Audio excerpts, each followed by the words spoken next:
Hello and welcome to We Random, episode 54. We're recording this on October 5th, 2021. For those who are new here, on We Random, we decided to spin this crazy wheel over here and we talk about all sorts of random stuff. And we started off with kind of a joke. You know, B, I was out back today and I was looking at the tree next door. I don't think I trust that tree. It looks kind of shady. There we go. We'll be back right after this. Almost Qualified Productions. Your dose of semi-coherent babbling.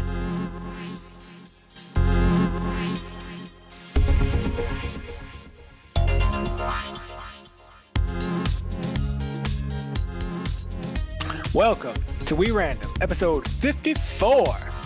I'm Landmark. That's Christopher.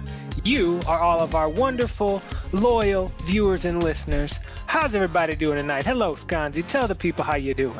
You know, if I'm being honest, I'm not having a great time today. But you know what? We're here and we're going to have fun regardless.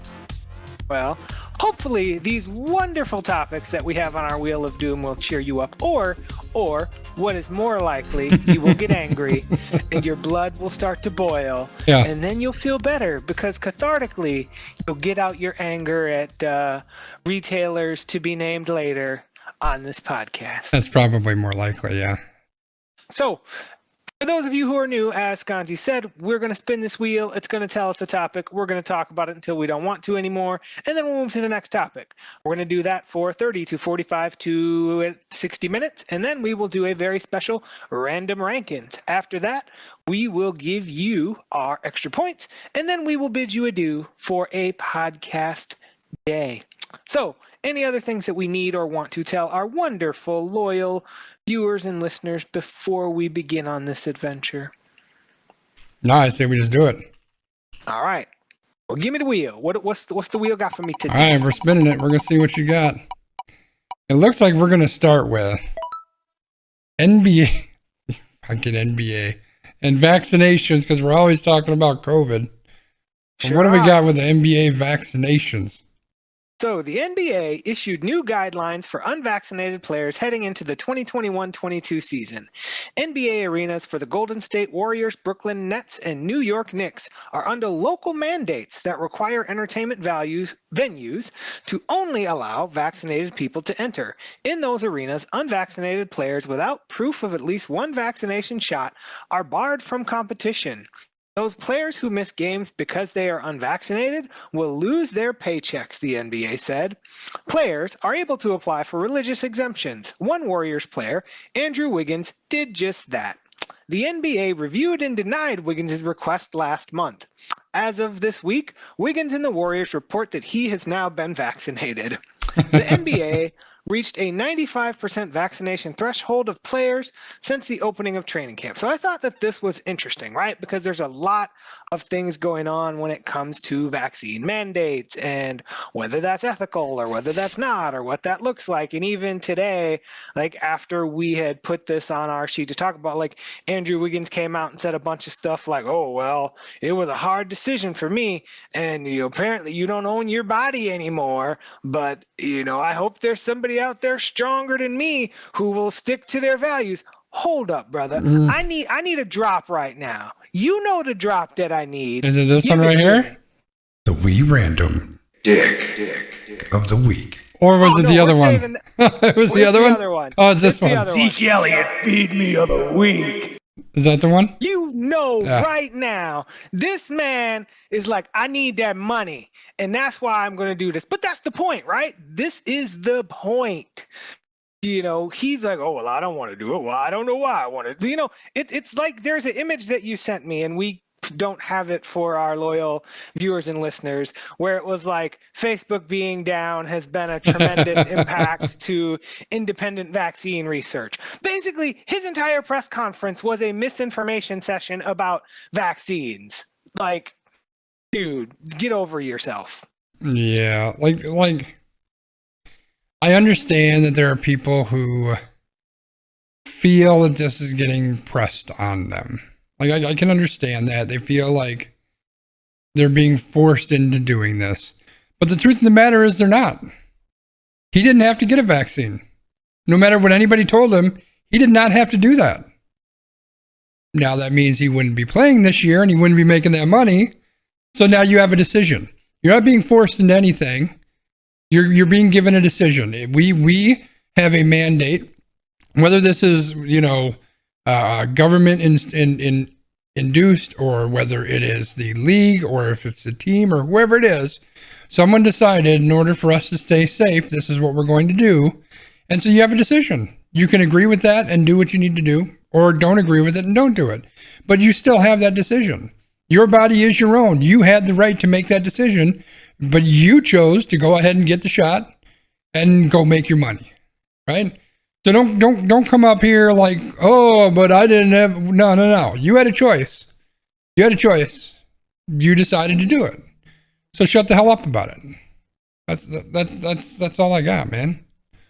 Yeah, I mean, it's just the way that this is being portrayed is just so very poor on so many levels, and you see it everywhere, whether it's the NBA or in corporate America or wherever, right? Like, it has just become something where people are digging their heels in for the sake of digging their heels in on it. And yes, there are the selective people who they either have a legitimate medical concern or X, Y, and Z, but so many people are doing this as kind of a group think like activity, and that is frustrating, I guess. I don't know what other word I would want to use for that. Well, and I think the other side too, and this has been screened by many people besides just me, for many months, for a year now. Is this isn't just a personal decision though, because this is a decision that is impacting other people, and that's where the line gets drawn, right? Is you can, if you want to jump off a bridge, legally you can't. I don't give a shit. Go jump off a fucking bridge.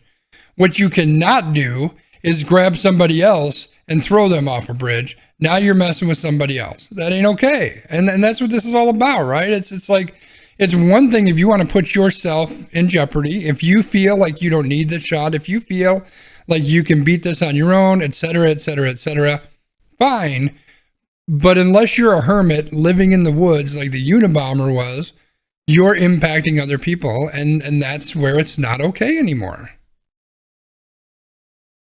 Yeah, I would say let's just move on. I don't know that there's any more that we can say about that. But I just thought it was interesting. Like, this is a very poignant example of how, like, narrative changing. It's like he just keeps changing his narrative, but at the end of the day, he's like, I want my money, which cool, go get your money. And thank you for getting vaccinated. If there's another topic on here that we might get to at some point about AI and people in the company spying on you or whatever, right? Like your boss watching you. If my boss decided if the company I work for decided we're going to install software on your computer, I know I'm kind of jumping the shark here and getting into another topic, but if they say we're going to put a sensor on your computer so we can, see all the stuff that you're doing, I have a choice. Yes, I accept that.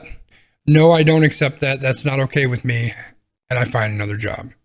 Same choice that he had, right? Except this one doesn't impact anyone except me. Still same kind of choice. I'm spinning it. Let's get out of here. I'm done with COVID. No more COVID. And now a COVID topic. No, we're going to talk about Twitch trying to, what's Twitch doing? Zeke Elliott, feed me of the week. This show is not sponsored by Zeke Elliott, but it may as well be. So, Twitch's Boost feature is making a return, though this time it is causing controversy because it will be tested using actual money instead of channel points to let viewers promote streams. Boosts are purchasable during a 10-minute period where viewers can buy as many boosts as they want for a stream. Each boost will equate to more front page recommendations for a creator.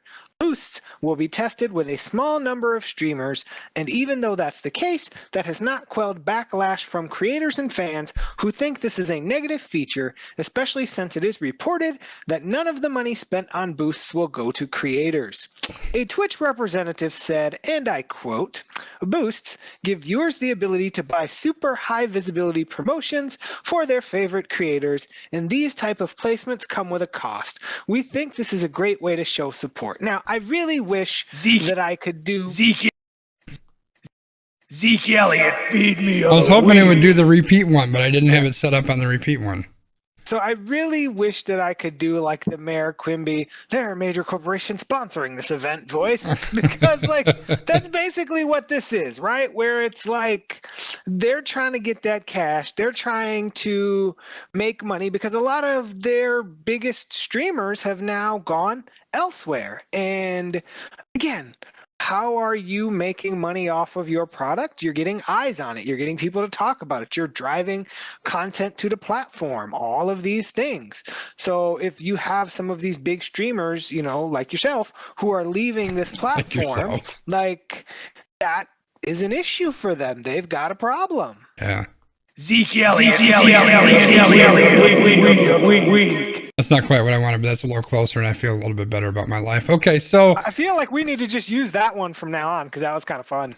I think I want to play restart. I think that's the one. Zeke Nope, Elliott. I want to reload. Okay. Anyway, I'm doing stupid stuff. So I've obviously got a lot of thoughts on this, even though I left Twitch. But so there's a lot of angles to this. Like, I don't deny Twitch wanting to make money. Like, they've got a huge platform, the biggest live streaming platform that there is, live streaming gaming platform that there is, period. Although YouTube is making a lot of inroads on that, and I'm sure those two really big names that are not skonzii that recently switched over had a lot to do with that. So make your money, Twitch. I get that. So part of the problem is Twitch. I don't even know where to start. So you can buy boosts, right? So let's just say we were still on Twitch and they open this up to us. And old man Wiggum says, you know what? I'm going to try to get skonzii on the front page. So here's $20. And Emily says, hey, I'll give $5. And Z-Dub says, here's another $5. Great. So now we've got, I don't know what I just said, $30. Is that what it was? 35. Good for us. Apparently I didn't give any money. Yeah, B doesn't care. Good for us. We got $35. Well, what if they drop this on Tim the Tap Man, who's got 50,000 followers or 50,000 people watching him at a time? I mean, he's on YouTube now too, but as an example, like, you think he's going to raise more than $35? Like, I mean, this guy spends the first 2 hours of his stream reading out these hundreds of dollars of donations that people give him, or tips that people give him, right? So it's not an equal playing field. On top of that, Twitch has no discoverability whatsoever. So one of the benefits of me switching over to YouTube, not that I'm ever going to be huge here, is that YouTube is the algorithm on YouTube is amazing, right? It funnels stuff, it picks stuff up, it looks at what kind of stuff you view, and then it offers you ideas as to things that you might like. And I see those analytics, they offer up my stream to people. So even if that happened just one time, that's more than Twitch has ever done to advertise or give my channel as a recommendation. So there is no discoverability at all. So this is the biggest issue I have with it, is instead of saying, hey, there's no discoverability on our platform, let's fix that. Their solution is, well, let's artificially manufacture discoverability and do it by way of you paying us. And then on top of it, the creator gets none of that money. So that $35 you guys are so generous to pitch in to get me on the front page, I don't see a fucking dime of that. That's like, it's just not okay in any way, shape, or form. Now, to be fair to Twitch, this is just a trial thing. We're just going to test it out. We're going to see how it goes. But I think this is another example of Twitch just being completely tone deaf to the people that are on their platform. And it irritates the hell out of me because, I mean, I see the same, I work in corporate America, And I see the same shit in the company I work for. Hi, everybody who I work for who might be watching this. Like, it's the same kind of shit where it's people who are kind of tone deaf and they don't understand that, but they're like, hey, this is a good idea. Let's just throw it out there. But Twitch does this time and time and time again, and they're not listening to the feedback. They're not changing with the feedback that they're getting. They just keep pumping the shit out here. And here's the problem. They are the biggest live stream platform in the world. So a lot of these people don't feel they have any repercussions. I can't do it. They can't do the old Andrew Wiggum and I'm going to sit out, because they just, like, there's people who make their living, a lot of people who make their living off being on Twitch. So now all of a sudden I got to try to, now arguably you could say they should diversify that and they should have multiple streams of income, right? But they can't just pick up and move to another platform, whether it's YouTube or Facebook or wherever the case may be. Because now they've just lost that stream of income. Now they're not eating for a month, or can't pay their rent, right? For me, it's easy. I don't make any money off of this. I just do it for the hell of it. So for me, it's easy to do that. So I know I've spouted my mouth for quite a while, but again, I think the biggest thing that sticks in my craw with this is it's just Twitch being Twitch and not listening to their people. And hopefully the backlash, rings true. Hopefully they take that in. Hopefully they actually listen this time. But fool me once, shame on me. Fool me twice, you're never going to fool me again. Isn't that what George W. Bush said? Something like that. You know the real quote, though. I know you do. Yeah, well, I've got a couple things on this. Number one, if I say the name of a song, does that get you a strike? No, you're good. So you may have noticed me dancing while Skonzii was talking. I was over here in my head singing the Ted DiBiase $1 Million Man theme song. So go Google it. I won't sing it so that we don't get any strikes on this podcast, but go Google it and then play it alongside Skonzii talking and you'll understand why. Second, what you just described with Twitch sounds a lot like America to me, and that's really fucking sad. Yeah, that's fair. Anyway, that's all I got. There's another quote that my mother used to say, which is, if it looks like shit and it smells like shit, it must be shit. So that also seems to be applicable here. So I feel like we can safely move on. All right. Also, Old Man Wiggum did mention that, you can go to the patreon.com/skonzii/join/skonzii and support the podcast and the stream through Patreon. Just saying. You're more than welcome to. Let's talk about this Holloway guy, and I don't know who he is, but you're going to tell us, right? I am. So this was kind of my artifact of hope story for the week, but it's also a show of why the internet is terrible. So fantasy football podcaster Andy Holloway hit the proverbial jackpot a few weeks ago, tying for first place in the DraftKings Millie Maker contest. Holloway won a cool $46,000.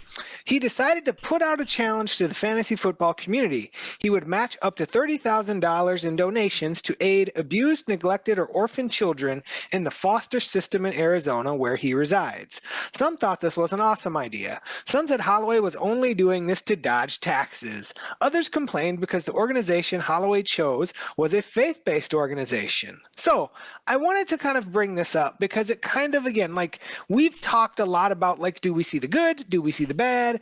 What do we see in these situations, right? So for me, like, I saw this and I was like, this is really cool, right? And it's good to see someone who came into a windfall and instead of just being greedy and taking it all for themselves is deciding to put that money forward and do something with it. And the other people were like, oh no, you selected a faith-based organization. That means you must not like gay people or same-sex couples or this or that or whatever. And it just became like real toxic in the comments. And like eventually dude just like shut the comments down and it was just like done. And he would like post updates, but he even said like, if this is not an organization that you like, but you want to donate to an organization that you feel good about, great, please do that. Like, I'm just trying to get folks to engage, to give to their communities, to support orphaned, abused, or neglected children, right? But even like children, like this became a controversial topic. And like that bothered me because it just shows how toxic the internet can be sometimes.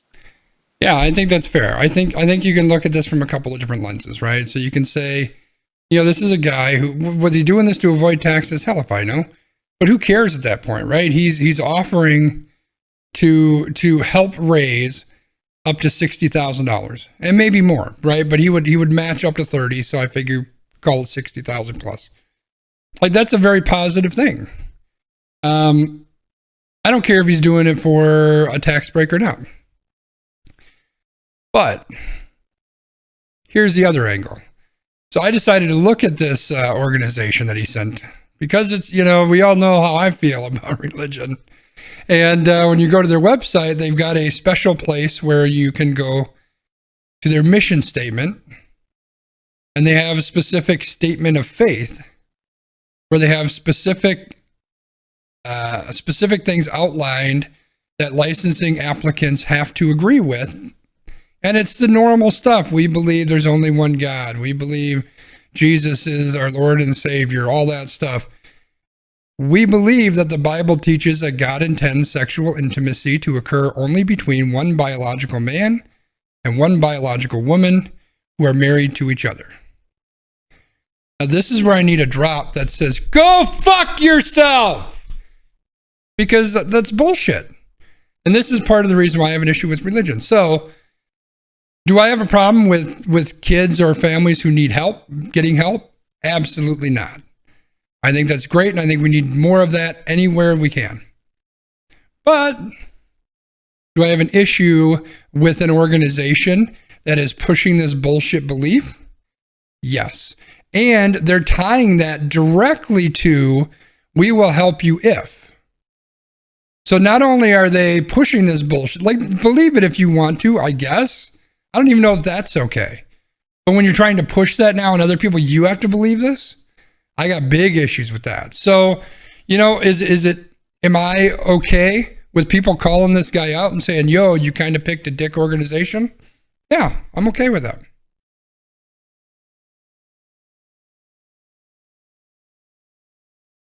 Yeah, it was just interesting. And again, that's kind of the internet, right? Like, everybody micromanages into everything, and it just becomes a giant argument. I get that, but here's the thing is, the more that we support organizations that hold these deep-seated hatred beliefs, the more that these deep-seated hatred beliefs continue to perpetrate themselves and perpetuate themselves, the word I wanted, right?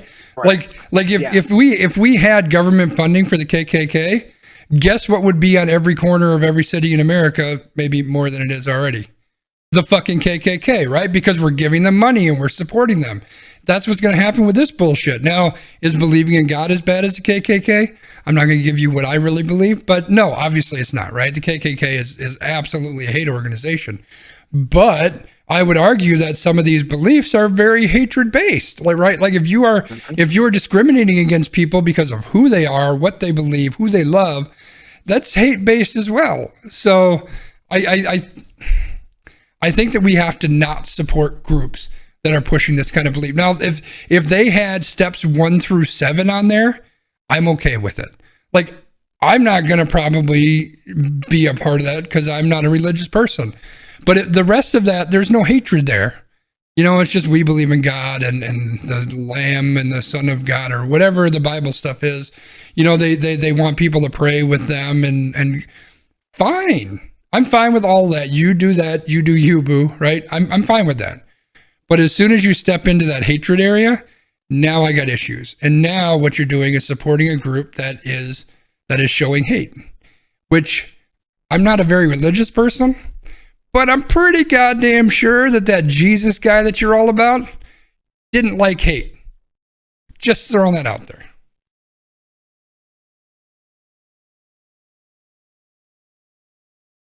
I don't know if Brian's frozen or if he is just dead silent and he's just not moving. I think he's dead silent. That was a good point, even if B can't agree with me. I wonder if his internet's acting up. All right, Wiggum says, did you just say you're okay with the toxic internet because you agree with this particular reason? It's okay as long as we agree with the reason? Who said that? Me?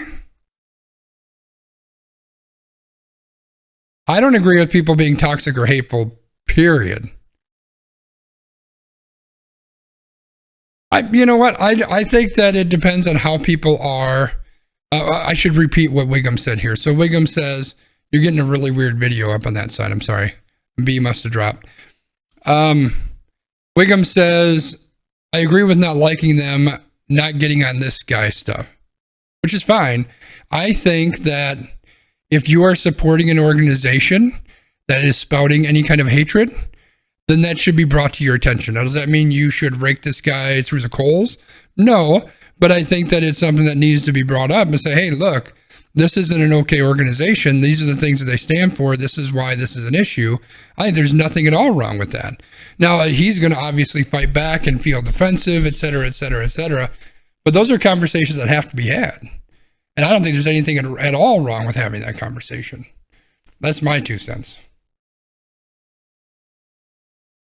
And for the record, the last update that I saw, they were up to $42,500 matched.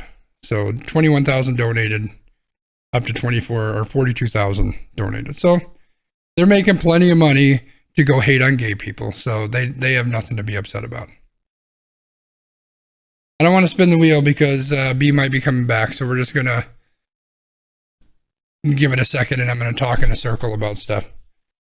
And the thing is, I'll just keep running my mouth. The thing is, there are plenty of organizations that aren't based on hate, or I guess saying they're based on hate is disingenuous, that don't have any kind of hate in their byline, right?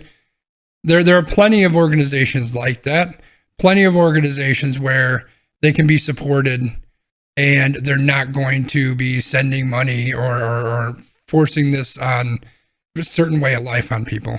So I think those are the things that we need to focus on. B is back and muted. Dude, my internet had been perfect all day. I know, that's what happens.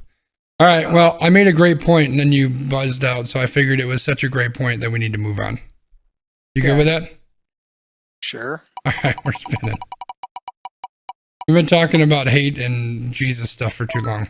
So instead, let's talk about the devil that is Apple and the tracking portion. We got a couple Apple things on here. This is specifically the tracking stuff. So we're talking about biometric data algorithms. So, because that's not scary at all. According to the Wall Street Journal, Apple is working with UCLA and pharmaceutical company Biogen to develop iPhone features that could help diagnose both depression and cognitive decline.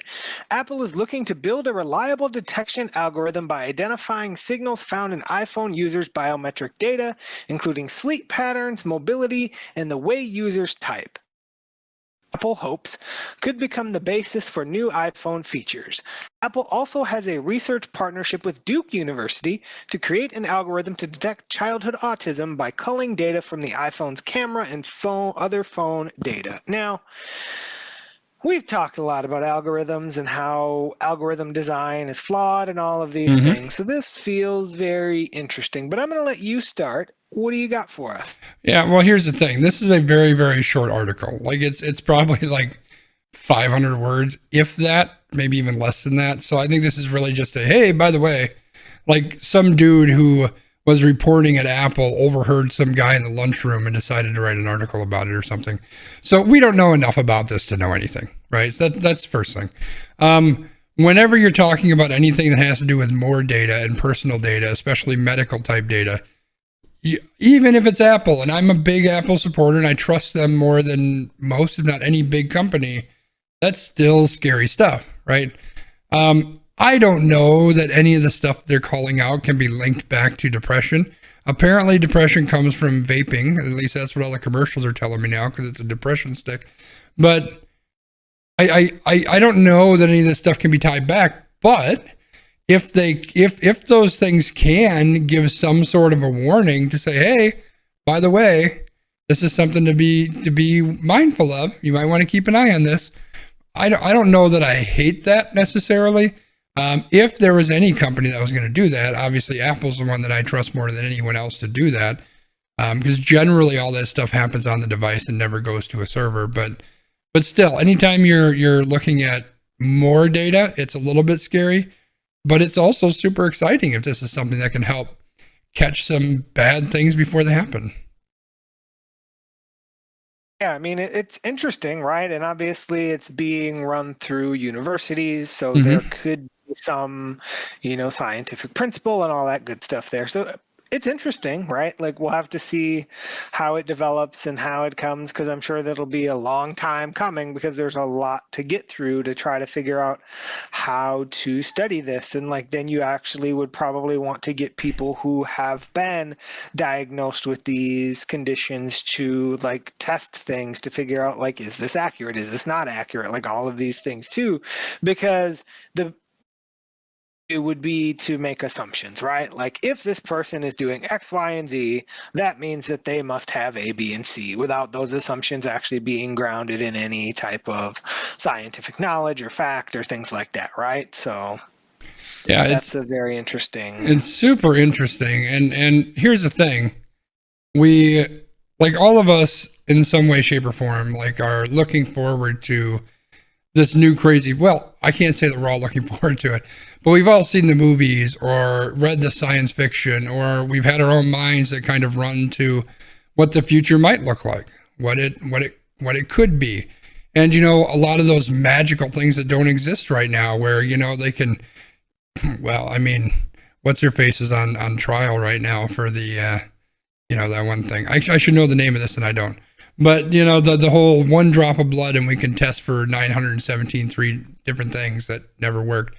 Like these are the kind of things that we want to see in the future, right? Like we can say, hey, you're starting to show these symptoms and you're at risk for depression. So let's go for that. Let's look for that ahead of time.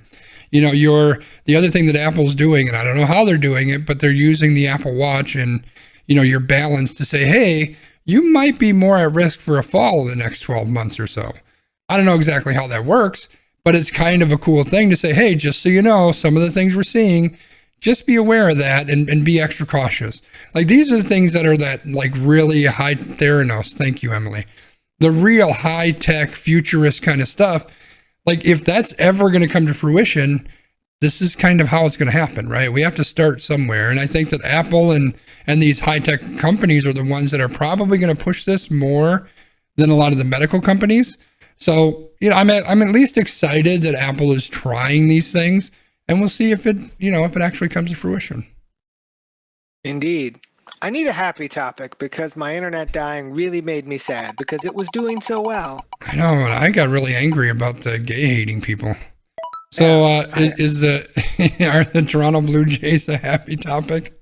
They are not, but it'll get us talking about baseball. I mean, and there's other unwritten rules that are in a book somewhere from, you know, AD 1400 or whatever. So, the Toronto Blue Jays pitcher Ryan Borucki was suspended for 3 games and fined an undisclosed amount for intentionally hitting Kevin Kiermaier of the Tampa Bay Rays. Why would he have done this, you asked? Borucki hit Kiermaier in the back in apparent retaliation for Kiermaier picking up catcher Alejandro Kirk's scouting card following a play at the plate in a previous game. Kirk's scouting card shook loose from his wristband during a play at the plate.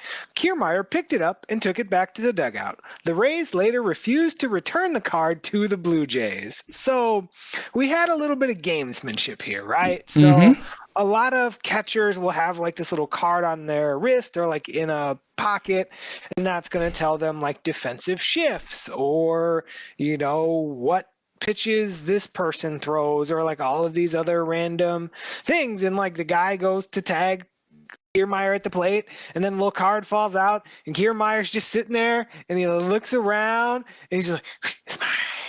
And like apparently this just became a whole thing, and like dude gets beaned for it the next game, and it's just a whole hot mess because baseball, unwritten rules. You can't do nothing. You gotta be a good man. Like, you know. So what do you think about this, B? Let me get your take first, and then I will give my controversial take. I mean, I don't really have a take on this. I'm like, you know, are you a jerk to pick up the card and put it in your pocket and not give it back? Yes. Is the dude a jerk for hitting you in the back because you picked up the card and pocket and wouldn't give it back? Probably. Does anyone really care either way? No. That's my take on this. Yeah, like it irritates me a lot. Like, and for those who aren't really familiar with baseball, and I didn't read through the article, but basically this is some sort of a card that the catcher had to kind of give him a heads up on, hey, Brian's coming to the plate, so we want to pitch him inside and throw him fastballs, something like that, right? And just through the normal course of the game, this thing popped out of where he was holding it. So the other team decides to steal this, which has, you could argue, proprietary company information on it, and they took it back to their dugout. That's bad enough. Number one, that's bad enough. And then number two, they refused to give it back. Like, that's dick move, like, multiplied by, like, not even, that's like dick move taken to the dick move power. Okay? You need to hit the button for that. This one? The We Random Dick of the Week. So you were a dick when you picked it up. You were a dick when you then took it back to your dugout. And then you multiplied exponentially the dickage by not giving it back. So what I would have done is I would have taken it to the ultimate level of dick. Not only would I have hit that guy in the next game, I would have hit the leadoff batter. And then when the next guy got up, I would have hit him. And then when they threw my pitcher out, I would bring another pitcher in, and guess what he would do?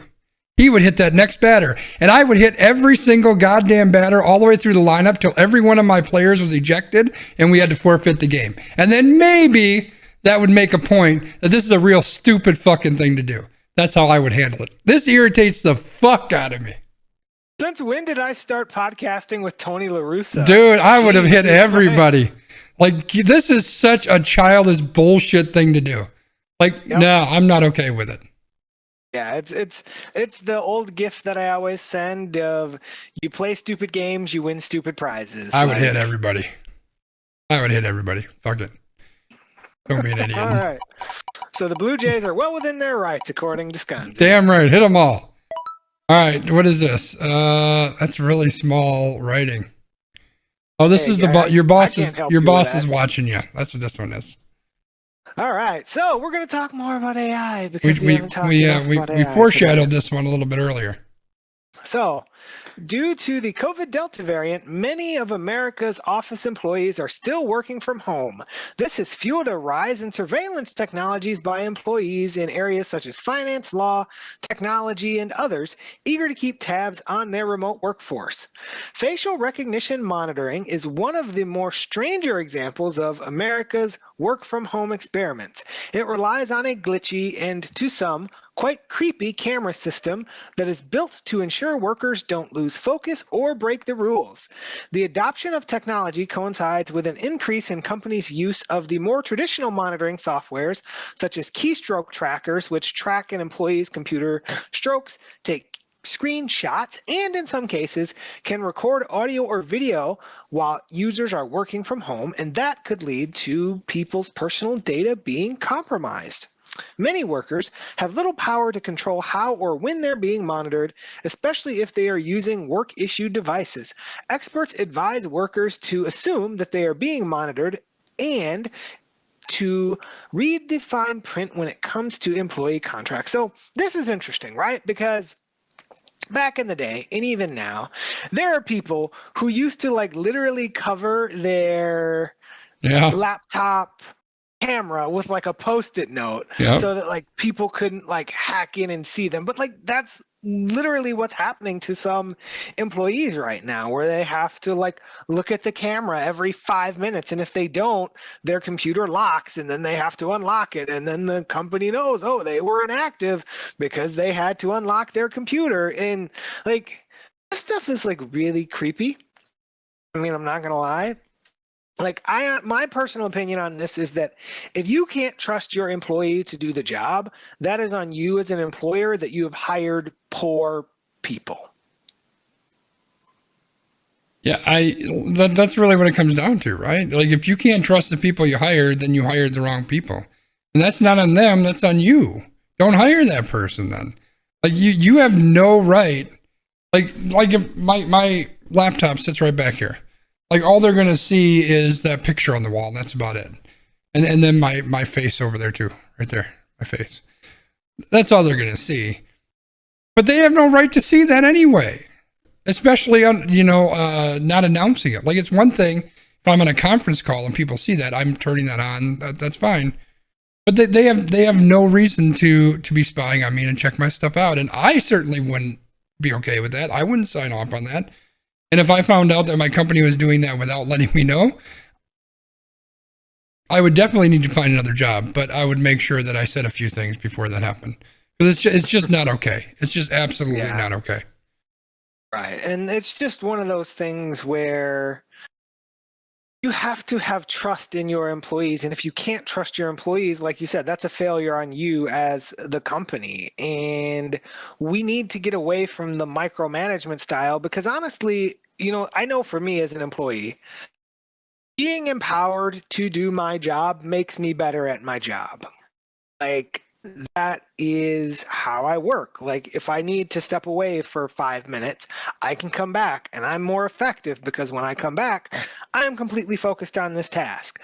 I can complete this work. I can do this thing. I can make this phone call. Whatever it is that needs to happen, I can do it because I've had the opportunity to set my personal self in a space where that can happen. If I had to sit here and look at this camera all day long and be here and wear really uncomfortable pants because, you can't wear your pajama pants on your work day even though your students aren't looking under your desk to see that you're wearing pajama pants. Like, no, stop it. Yeah. Things are like I feel that companies, they had to stretch themselves because everything hit with COVID so quickly last year that they were able to pivot and stretch themselves to some degree.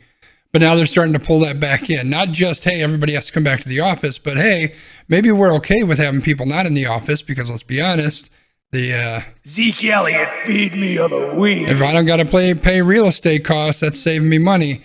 But I also don't trust your ass to do what you're supposed to do, so I'm going to spy on you. Like, so what are they doing? Are they hiring new people to sit there and spy on people all day long? Like, I was reading through this article, and the one dude's like, I'm trying to work around my screen to figure out where I need to go, and all of a sudden I hear my boss in my ear telling me what to do. I'm like, what? What?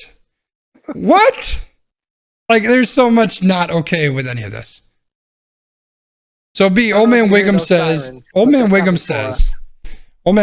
the theme I'm getting during this episode is that I do not agree with is, if we believe something, that makes it okay and everyone else should just deal with it. What are your thoughts on that? I think he's talking to me, but what are your thoughts on that?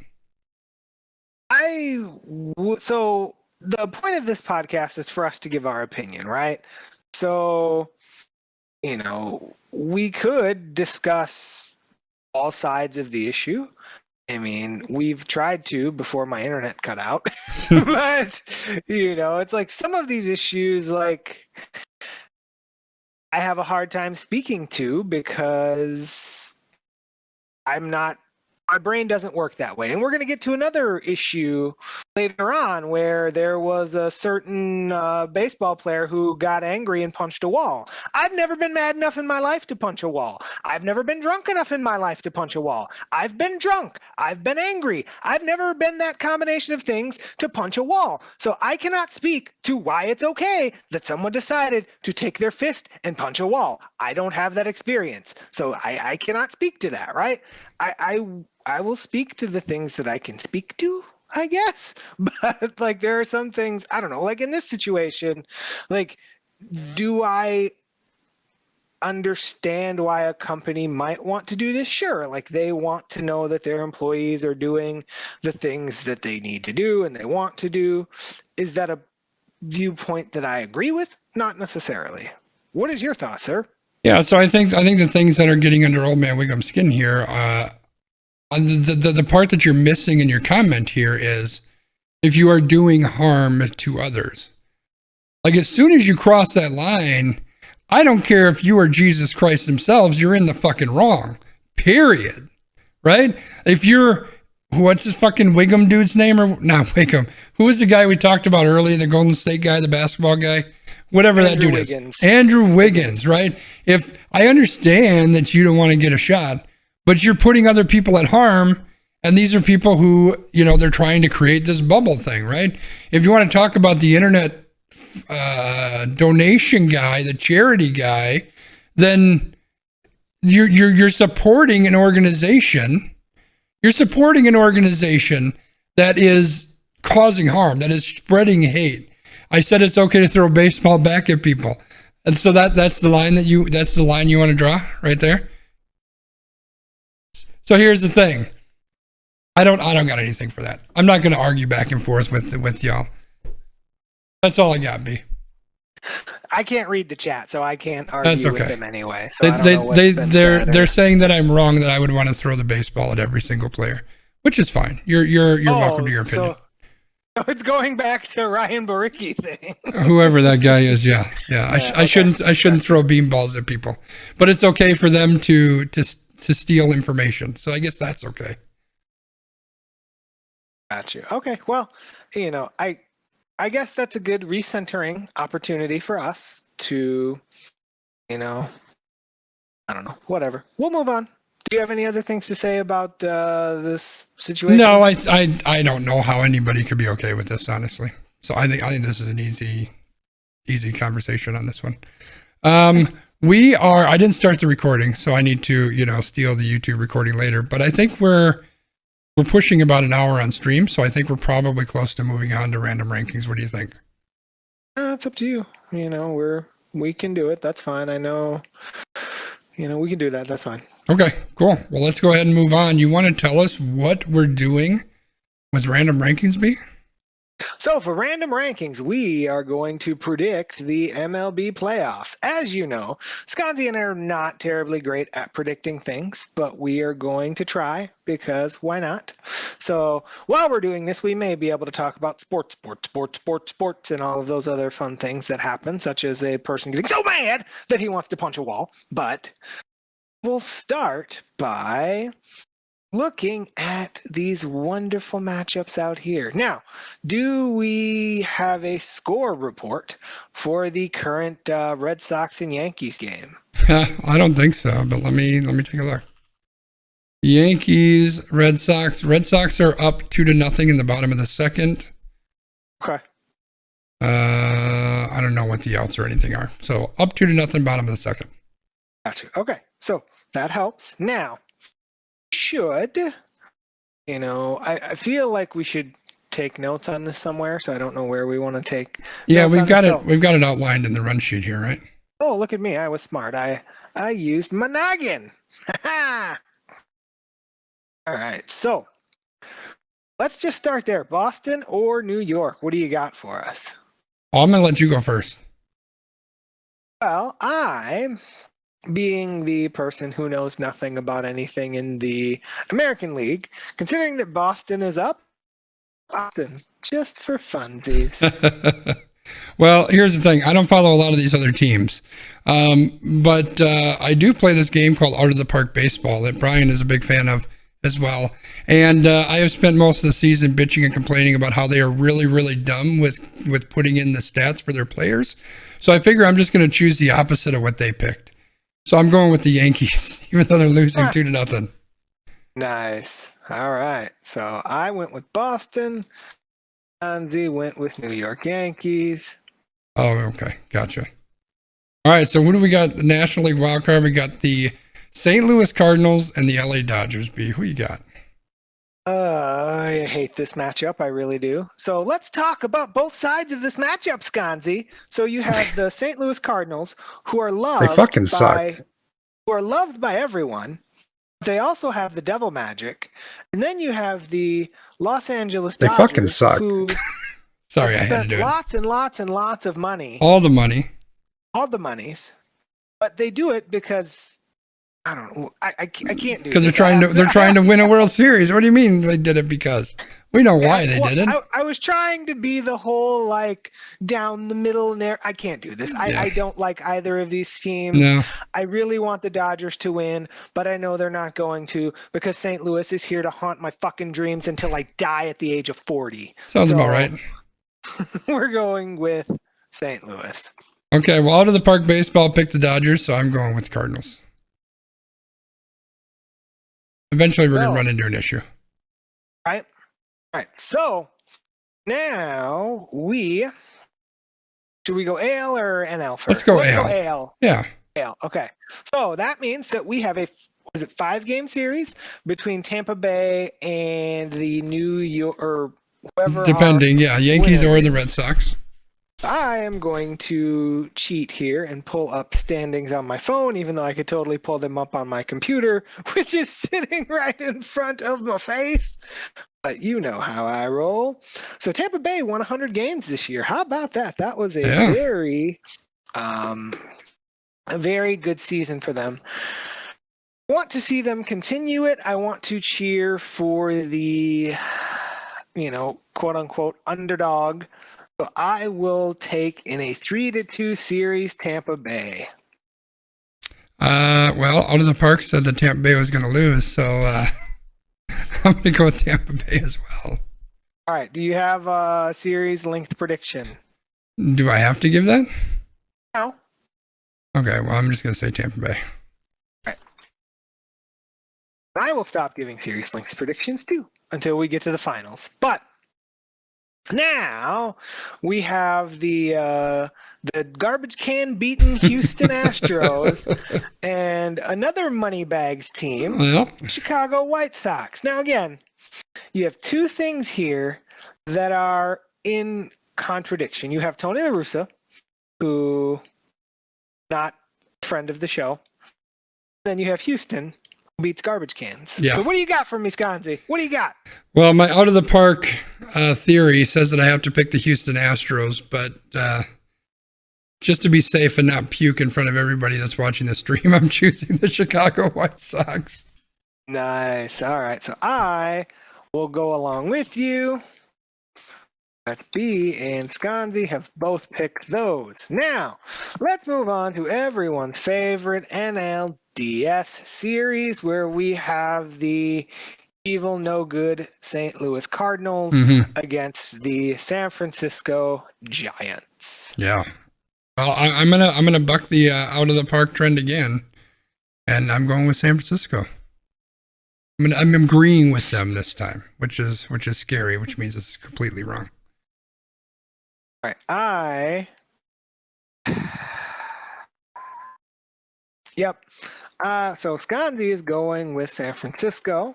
I am going to go with St. Louis because the Cardinals are going to ruin my life. All right. Well, then we've got, of course, our Milwaukee Brewers and the Atlanta Falcons, Atlanta Braves. What you got in this games might end up being like 26-3 or whatever. That's 28-3. So we got to talk a little bit about the Brewers here, right? So their last week of the season, they were, I think somebody said they were like 1-9 versus playoff teams over the last couple of weeks of the season. Gorgeous. Now again, you have to consider that they played the AAA All-Stars for the last week and a half after they clinched the division, right? Like Yandel Gustave was pitching in high leverage every opportunity that they could. They called up some random guy who was playing overseas, who like left overseas because of COVID, came and played for their AAA team. And they're like, here, dude, come and just pitch 6 innings against the Dodgers because we've got an extra roster spot. Like that is literally how they handled it. It was kind of funny. Craig Counsell is like, we don't need to complain about a week of baseball where we had everything clinched. You can, but I don't understand why you would. So that was a very interesting approach. But let's refocus. So Atlanta, what we know about Atlanta, explosive offense, but also kind of like our offense, they go hot and cold. I have to believe that with the rest that our pitchers have gotten in a 5-game series, the Brewers can take this. You got for me. Yeah, I'm gonna agree. I think that we can get through this this series, but I don't think it's an easy one with the team that we have. I know people like to think I'm an idiot. We may have won 90-some games, but I'm still not sure we don't have a 60-win team. That's all I'm saying. But I think that our pitchers have been pretty damn outstanding. I think the pitching gets us through this series. I mean, I was going to go look up our preseason predictions before the podcast, but I didn't do that. Sorry. But I do have to give a shout out to Z-Dubs, who predicted that the Brewers would win 95 games, and they won, I think, 96. I feel like you bet Z-Dubs something. I don't remember what you bet, though. So, Z-Dubs, if you go back through the reels of We Random and you figure out what Skonzii owes you, we can make that official. Yeah, B will pay you. All right, so what do we got now? We've got ALCS and LCS. Which one are we doing first? We'll do the ALCS first, obviously, because we have interest there. Okay. So, ALCS, we both chose the Chicago White Sox, and you chose, we actually both chose Tampa. Yeah, we were both the same on this one. White Sox, Tampa. Give me a breakdown of the White Sox and Tampa Bay Rays. Yeah, I think that Tampa Bay just does too much. I don't think anyone's beating them in the American League. So I'm taking Tampa Bay all the way to the World Series. Okay. I will come with you just because I don't want to see Tony La Russa win. Part of me wants to pick the White Sox because then I could pick the Brewers over St. Louis and Tony La Russa. Yeah. Because think about this. Would this not be the ultimate in 2021 Wisconsin sports? The Brewers vanquish the Braves, which are their former host team. Yep. Cardinals, which are their nemesis in every other playoff appearance, and Tony La Russa, the final boss of the Cardinals teams that haunted them so much. Right? Yeah, that's fair. Isn't that like a video game story? That is. That's true. All right, so you're going with the Sox, huh? All right.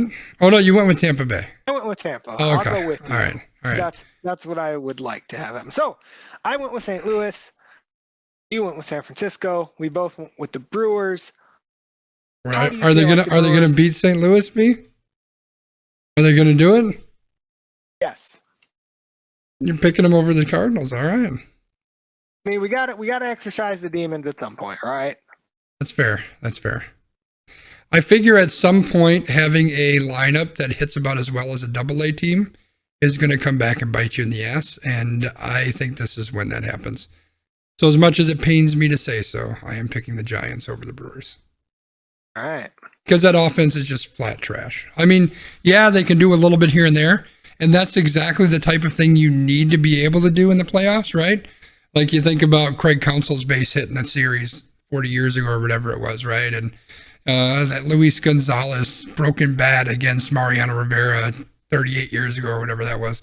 You need to be able to have those types of base hits in those really clutch moments. And that's one thing the Brewers have done all year long. The problem is you also need to be able to be consistent in your hitting so you don't have to do that every single time somebody comes to the plate. And the Brewers just don't have that consistency. And at some point, I just suspect that's going to bite them in the ass. And if I have them meeting up with I think the best record in baseball, right? San Francisco. I think that's the place where I have to say it happens. All right. So then your World Series, Skonzii, is the San Francisco Giants versus the Tampa Bay Rays.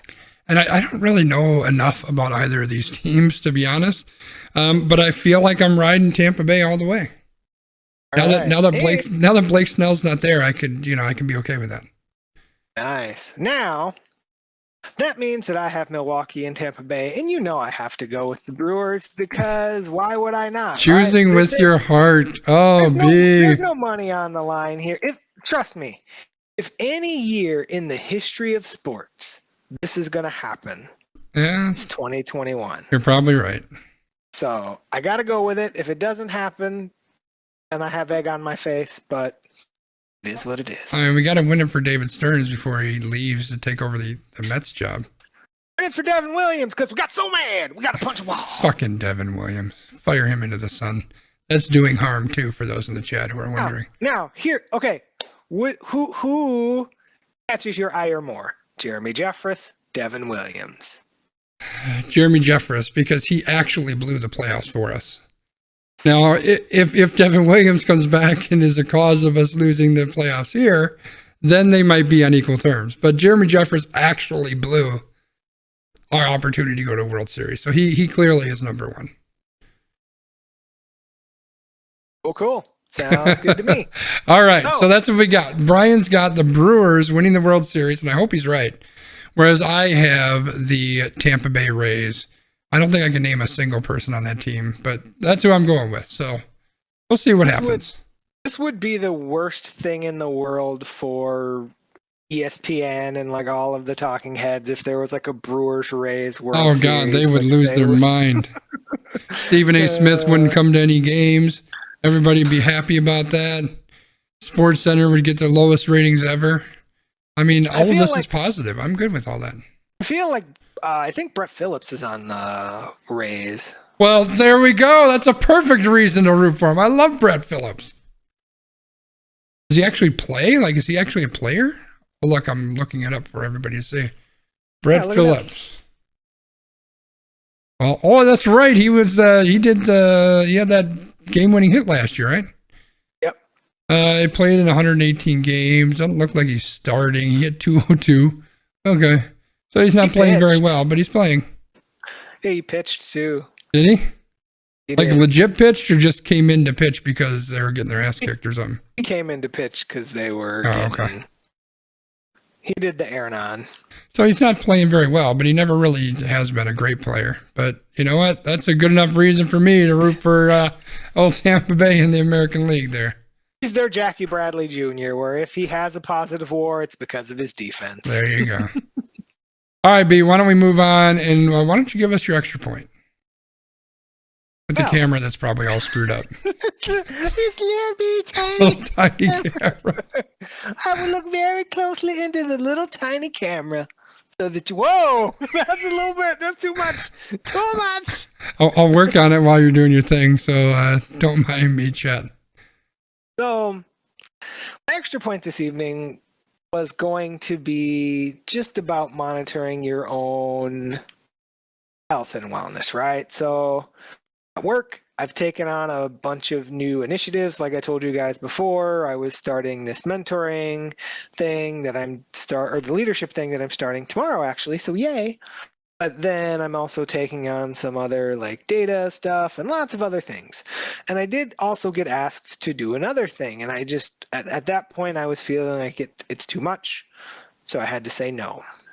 And saying no doesn't feel very good. But I think it's really important that you're able to evaluate what's going on, you're able to draw boundaries for yourself, and you're able to take care of yourself. Because if you spread yourself too thin, you're not able to do the best things that you can do for everyone else, right? And there's a very fine line between saying no for the sake of saying no and saying no because you are trying to preserve everyone's best interest. So this is just a gut check for everybody. Make sure you're taking care of yourself because we appreciate you and we want to make sure that you are being the best you. I like it. So I'm going to kind of feed off that a little bit and say that, yes, it's very important that you take care of you and you understand what you need when you need it. But, and this kind of ties into some of the things we talked about earlier today. I think you also have to keep in mind the best interests of other people, even if you get called out for throwing baseballs at people. And yes, does that mean that maybe you're on Twitter and you're talking shit to some fantasy football guy who wants to support hating gay people? Maybe that's what you do. Maybe you find a better way of doing it than that. But I think we live in a world where there's all sorts of hate and anger, and yes, even some from me, all over the place. And I don't know that any of us are okay with that. And sometimes that means you have to step up and say something in times when it isn't always the most comfortable. Sometimes it isn't the most safe opportunity. But I think when the opportunity presents itself, you have to step up and do that. Even if it's people in my chat who are yelling at me, telling me I'm an asshole because I want to throw baseballs at people. We have to take those opportunities, right? And we have to say those things. And it's not always easy. It's not always comfortable. But when people are wrong, and people are and especially wrong in a way that is impacting other people negatively, those things have to be called out. And I think that that's an important thing. And I think that's true whether it's on your, on Facebook, or it's on a podcast, or if it's at work, or especially if it's friends and family. And that's sometimes the hardest one, even though those are the people with the closest relationships to us. Sometimes those are the extra hard ones to have that conversation and say, hey, like the way you're doing this, the way you're saying this, the beliefs that you have on this, there's some negative things there. Maybe we should talk through that. Maybe that's something we can talk about, something we can think about, something we can brainstorm. I think those are important things. Even though they are difficult conversations, I think they're important conversations and they're worth having. And I hope that everybody continues to have those. And if you're not having those now, I hope that you begin to have those. Because maybe small, step by step, tiny step by tiny step, maybe we can make things better around here. Maybe, possibly, maybe. That's what I got, B. Why don't you wrap us up? Sounds good. Well, everyone, as you all know, you can find us on Amazon Sidewalk. You can find me on Twitter at LandmarkMKE. You can find Skonzii on Twitter at Skonzii. You can find us on Twitter, AQ_PROD. You can find us in your favorite podcast app under We Random. You can find Skonzii on YouTube on Tuesday, Wednesday, and Thursday nights. We will be here on Tuesday nights for your viewing and listening pleasure. And that's what I got for you. Any other words of wisdom or thoughts or things for the people tonight? No. That's all I got. All right, y'all. Well, have a great evening. Thank you, and we will talk to you soon. See you, everybody.